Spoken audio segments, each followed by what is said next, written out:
We're a company that works around the world, and we work helping regions think about the future in a new way. Gathering information from people and creating vision and actions toward where they want to be. I don't think West Cork is that profoundly different from most regions in the world. We're seeing things change all around the globe that are having drastic effects on small rural communities. Often a crisis is a catalyst, and it can be like a natural disaster, or it can be a longer, slower moving crisis, like as a result of the global financial meltdown. We know one thing about the future is that it's going to be changing a lot faster. So people in rural areas are starting to think, well, how can we have power in that situation? The ultimate objective is to have people own and take responsibility for being part of shaping a shared vision for a region.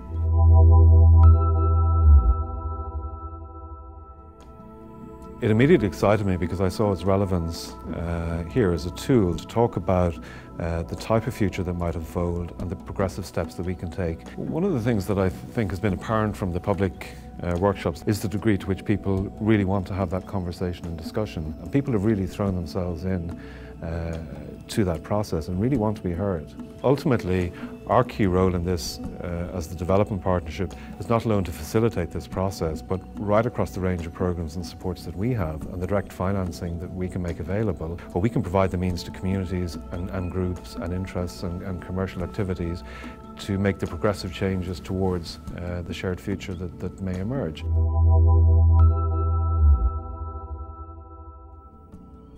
I was sent a questionnaire from West Cork Development Partnership, which was the lead up to this as well, and there was all these people on the questionnaire who I know through my job, but I realised there was no real linking and cohesion within the area. Networking and partnerships and clusters are the way forward. There was too much standalone in a long time for Ireland, and it just can't happen anymore, First of all, we have to get people to Europe, then we have to get them to Ireland. And then when we get them to Ireland, we can fight about them.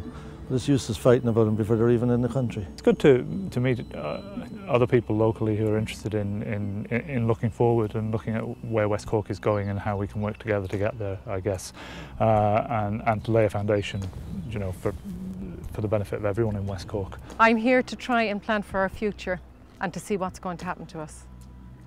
There have been so many negative things happening lately. I want to see, is there anything positive that we can do now that will impact and that can make a positive future for us? And not just for this generation, for the next generation. The concept of it is interesting. But the concept and the reality will be two different things, but I'd be interested to see where we go today or tonight with it. I'd be interested to see how that happens. I'd like to see people from the community coming together and to develop a shared vision. I think that's really the objective of those workshops. And my, let's say, special interest in that would be to look at the sustainability.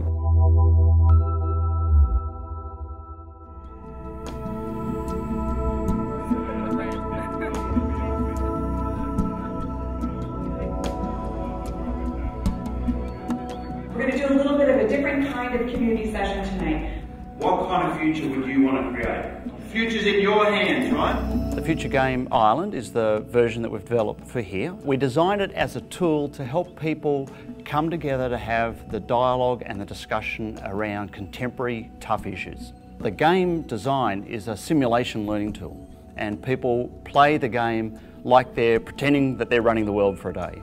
And they get presented with a hypothetical region, and they get presented by critical decisions they have to make. So it's a chance for them to practice decision making and to practice, most importantly, the dialogue and the debate. The processes we design with our partners locally always have a very strong engagement part, and it actually takes the conversation out to people in their own places. There'll be lots of ways to have your input. This is just the beginning of the process.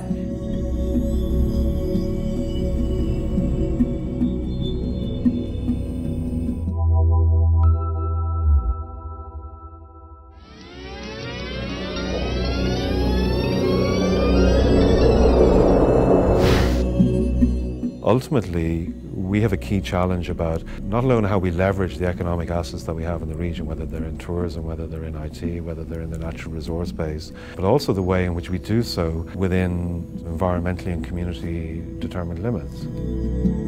It's definitely one thing to put, to do white papers and put policies together in government, but I think at a local level everyone should work together just to to keep this beautiful area. If people get to have their voice in the conversation, the future that gets created or the vision that gets created, they'll feel like they're part of that, they'll own that. That game generates a discussion and thinking and gets people outside of their normal zone. It's not just about talking about it, it's putting our steps into actions and to see what will come out of it.